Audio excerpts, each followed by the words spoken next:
Everybody, happy new week. I almost for a moment went live just to me again.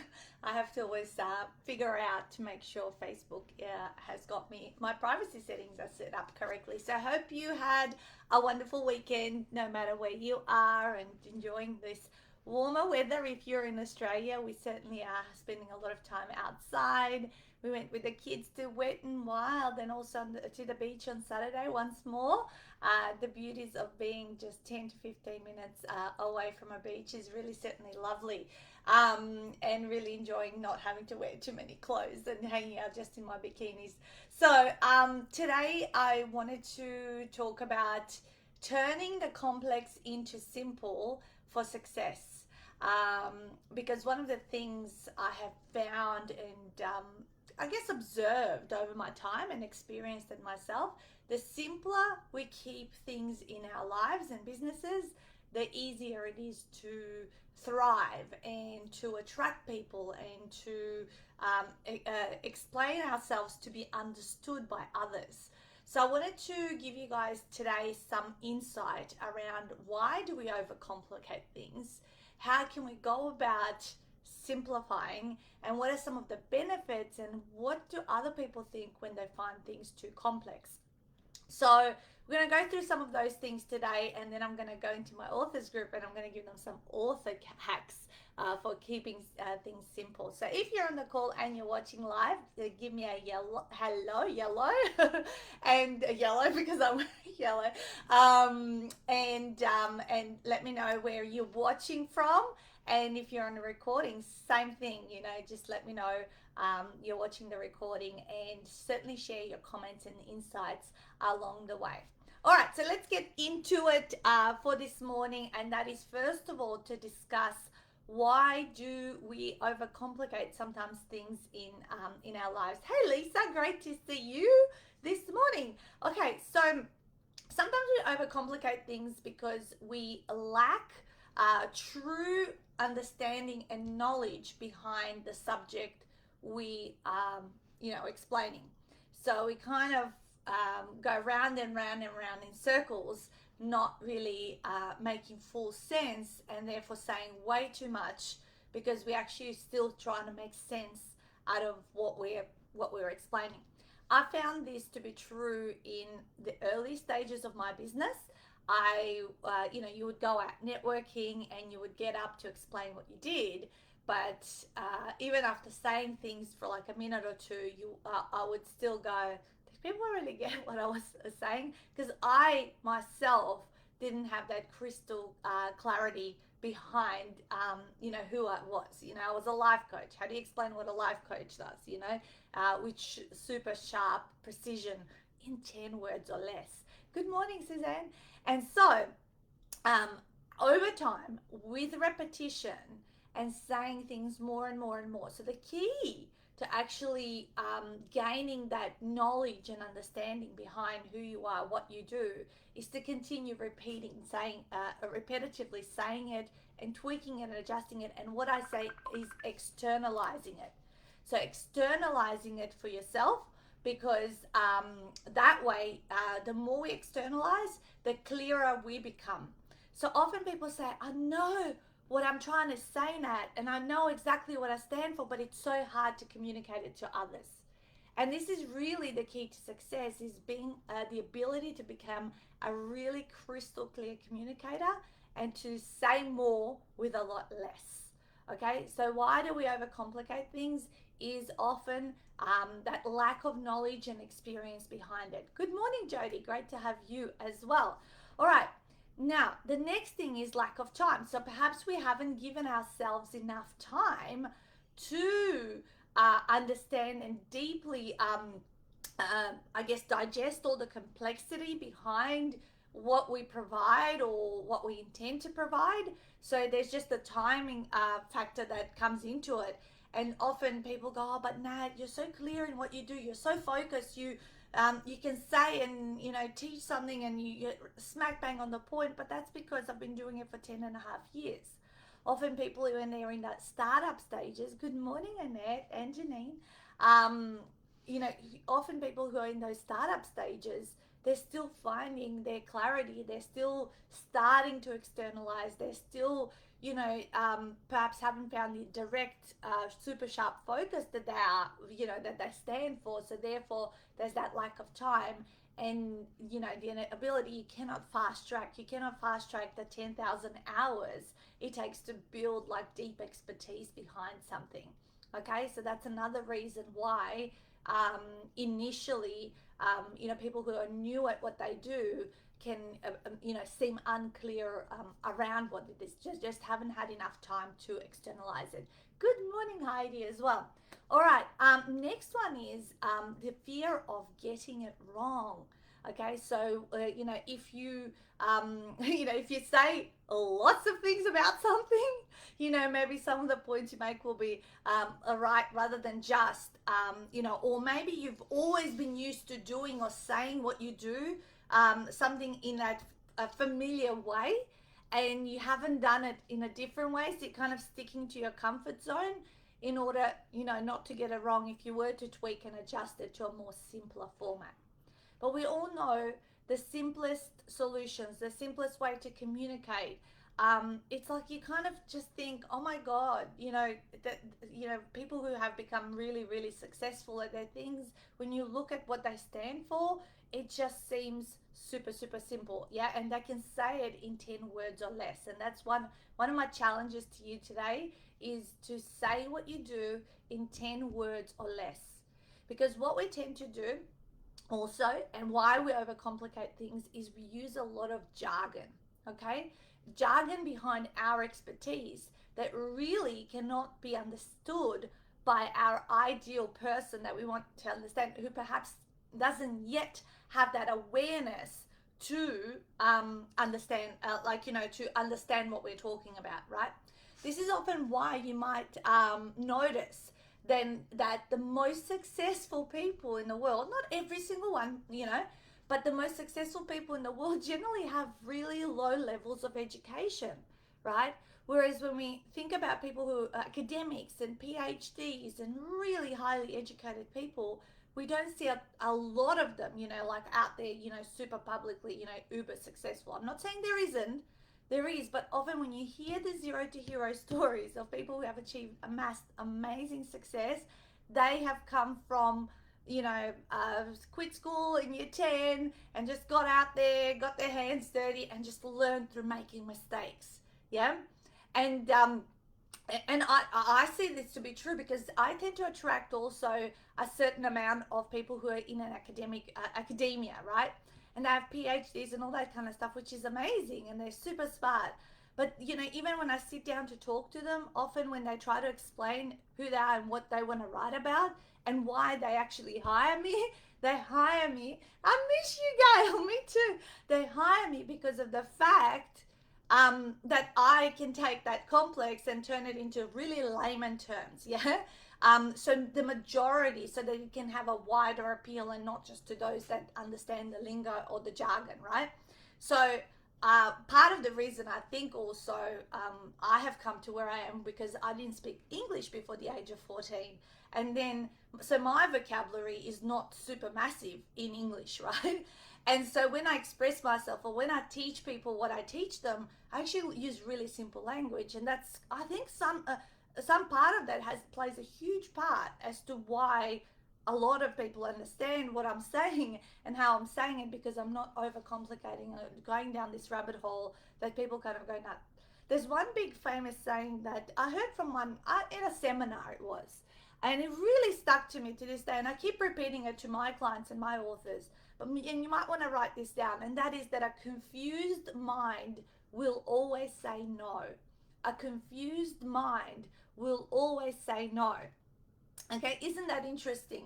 And think about yourself. When someone got you really confused, made you feel like, there was just too much that you were saying or too many options, you were kind of going, no. And a confused mind places things in the too hard basket. And what do we do when things are in the too hard basket? We don't do them, because we want the magic bullet. We want to understand. So I've also taught my clients, and I know there's a lot of my authors here listening and all that sort of stuff, that, you sell to the ego, you give to the soul. give to the soul, that is the too hard basket. But when you sell to the ego, you're selling, you're explaining something in a really simple, high level, format, so that people can understand it and actually take that leap to take the next step to learn from you or buy from you, whatever it is, right? So really, really important to remember that one. Same thing in sales. Like if you're sitting down with a client, don't overwhelm them with too much information. Don't give them too many options to consider. Make a recommendation, because a lot of the time what our clients are looking from us is confidence and certainty. Confidence and certainty that we know what their next step should be, and we give them, if you can just give them one option, that's even probably the best thing, and then if they kind of and ah about that, maybe can suggest an alternative, but you say, this is my recommendation.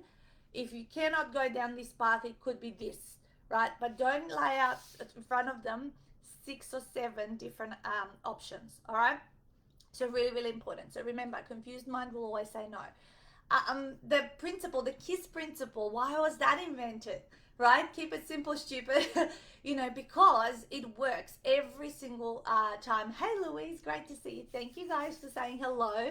Making sure that there was people on the call this week. I almost went live only to me and not the public. All right, so it's really important to implement that. So create something, and then maybe give it or explain it to a tween to a 14-year-old, so 12 to 14-year-old, and see if they would understand the concept. Because I would, when I start to explain things to my children now, because I've got a 9-year-old and a 12-year-old, if I kind of get what they like, if they get what I'm saying around what I'm saying, I kind of know, yeah, that's at the right level. So it's really, really important that that language is at that level. It doesn't, people do themselves disservice, wanting to overcomplicate things, or wanting to sound smarter, through the language or the vocabulary, because what that does, it gets people stuck. And in my author's world, I say the more complicated you use language, it disrupts the reader's flow, because they've got to stop, they've got to think, they've got to maybe look up a word to figure out what it stands for. And it really kind of, gets, it's not an enjoyable experience when you're consuming material. Whereas one of the biggest compliments that I often get on people reading my books, oh my God, Nat, I read your book like in 3 hours. It was so fast. It was so easy to understand. I loved it. It's really like kind of like that light feeling. Okay. So really, really important to remember, how other people are going to receive what is it that you're creating. All right. So the language, make it fun and interactive. So how is it that what you do can ooze fun and, get people involved, get people, talking with you or asking questions and kind of unpacking what people want. And keep asking people that you're working with, what was confusing about, when if you can take, rewind the clock to when we originally met before we started working together, can you kind of explain what you got and what you didn't get? That would be really, really helpful to then dissect and change the language in your sales copy, in your marketing, everything that you do. Thank you, Heidi. I really, really, strongly encourage you guys, bullet pointing stuff, not writing paragraphs of things, like just splitting it down so that people can even scan through information and look at your information, and just actually feel like it's really easy to understand. Okay. Always apply the principle of less is more. Often when I write sometimes an info sheet for my clients, I try to keep things to a couple of pages, because I don't want to overwhelm them, and I know we're all busy in today's world, so people may not have as much time to devote reading the information. So I guess write something and then kind of what can come out of it, remove, declutter, and make it simpler to say the main points that you need to make, and then have a conversation if you have to beyond that, if you're sending like an info sheet, because we have a few info sheets on different information, and I've really wanted to keep things really less is more. So confusion, remember that confusion leads to indecision. Okay, confusion leads to indecision. Write that one down as well. And when people are indecisive, we don't get to help and serve them. Also, people buy what they can understand. They're not going to go into something. So even if the thing that you do, they don't, like, they need help, so they don't really understand it yet. At the front end, they need to understand actually what for you to communicate to them in a simple way that when you come to work with me, I will make it so that you can understand and solve this particular problem for you. So people buy what they can understand. Okay. Another thing I want to talk about when it comes to complexity is when we're making things complex, we can come across as intimidating for others. Okay. And what do you think someone who's intimidated by you or how you speak or how you write or all that sort of stuff will want to come and work with you? No. So how do we become more approachable is by keeping things really simple, really, really simple. And, simple is hard. Okay. Can I just say that? As much as we're talking about complex versus simple, and that is our recipe for success, at the end of the day, the hardest thing to do and to arrive at simple is a hard journey. Okay, so making things simple is hard. Okay, because it takes time and it takes a lot of dissecting and a lot of observation and conversations with those people that we are working with.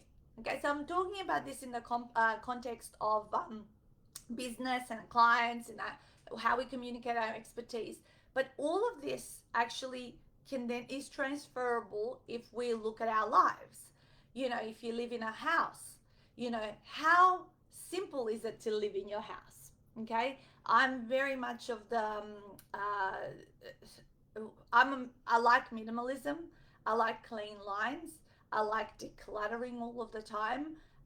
And just kind of keeping things to the minimal of my bare essentials, everything that I see around me or it's in my drawer, I would use it and I would use it consistently. Okay. Therefore, maintaining my household is super simple and really like it is a 5-minute whiz through the house to fluff up the pillows, to maybe dust a little bit, and I've got this vacuum that's cordless that doesn't even have to be plugged in, like it's plugged in, but I just whiz around and do one quick thing, and in 5 minutes my whole house is like spotless every single day and morning. And when the cleaner just comes, they just do the deep clean kind of thing, and that makes it really simple to people often say, how do you do so many things in life, Nat? Everything that I do, I take it down to bare bones. Okay, what's the least amount of steps that I can take that'll get me to the result that I want? What's the least amount of steps? So I guess the simplicity is all about setting up also systems. Okay, setting up systems that are quick steps, like, not 15 to 20 steps. So I have seen people who add so many steps in their system. They might have, I know a couple of people who have 20 steps for something, whereas I have 3. Okay, so again, how is it that what you do, can be like done in a shorter period of time? And that is all about, I think, decluttering constantly and saying, is this really a necessary step? Is this the thing that's going to really make a big difference to this? Or am I just giving myself more work for the sake of giving myself more work, right? So, really, really important to ask that question and to also look at, because how we do something is how we do everything. Okay, so think about that. I don't know who said it. I know it's a famous quote, or maybe it said something differently, but how we do something is how we do everything. And it filters through, whether it's our personal life, our health, our physical environment, our computer, electronic environment, our phones. Like, look, open up like your apps. How many apps do you have on your phone? How many? What's on your desktop right now? I've got one single file on my top right on my desktop. Nice clean desktop, right? When I look at it, it does filter through. I mean, I just I'll stop now and I'll go. I'm thinking, okay, what about my health? What do I do? Well, I keep it really simple. I exercise 4 times a week. 2 PT sessions Monday, Thursday, and my 2 7-minute workouts in the middle of the week. And that's it. Doesn't take time consuming. There's not a million steps. I don't have to go there. I don't have to organize. Like, it's really like get it in and out and as quickly as possible and get on with life. Yeah. So remember that. So once you start to improve one area of your life, there's a domino effect. Or once you simplify one area of your life, there will be a domino effect into other areas of your life. So if you want to start with your health, then your physical environment, electronic environment, and then moving into your business and all that kind of stuff. Less is always more, but simple is super hard. Simple is super hard, but it's the most effective. So each year, and now is the time. Now is actually the perfect time. We're leading into planning day this Thursday. I'm so excited about that we're doing the planning day. So we're leading into planning day. So one of the conversations I will be having with my planning day participants will be, what do you need to stop doing this year and what do you need to start doing next year? It's not about continuing to add more to-dos onto our plates. It's about going, well, these things that I was doing this year are really not the best use of my time. They don't bring in any results, because what did they say? 20% of our efforts bring 80% of our results. How do we still keep discovering what that we discover what it is by reviewing, right? You review what you did and you go, well, is it really worth it that I keep going to these coffee chats with people, and really after 12 months of doing coffee chats online or maybe face to face, maybe that really have I effectively grown my business through those? Or maybe you have, right? So what are the things that are effective that you will keep, and what will you stop doing? Because you only have those same 24 hours we all do, right? So you need to prioritize, and of course then you prioritize in where your where your values lie. Yeah. So what are the most important things in your life? Is it your family? Is it your health? Is it your business? Is it your education? What is it? Is it for some of my authors writing a book, which I've told you got to prioritize in your top 3 values for a temporary period of time if you want to finish the book and actually then have it pay back in dividends for the rest of your life because of the things you can do with it, right? So you make things, you simplify by decluttering also what you give your attention to and what you give your time and investment of money around, because time is money, and so on and so forth. So okay, let me see what else I have here for you. Complexity. So you simplifying things also can be done through, and we talked about this a few weeks ago with Renee Hasselden about visual models and things like that. But using visualization tools. So we're reverting now back to some of the business aspects of what I was talking about earlier. Using visualization tools to explain what you do to people can also simplify stuff, because speaking, words, writing, all that kind of stuff, or maybe videos, people might not have the time to sit and listen or read and all that kind of stuff. But a simple diagram or a model or something that kind of goes in line with what you're saying can make people remember so much easier. Another thing that will simplify things or get people get you is stories. Like examples, like where people can relate, I had a client called Jane and she did and she went through this and this was her thing. People remember the 0 to hero story, let's say, of your client, of what they've gone through with you, over, say, you explaining what it actually is. Hey, Mandy.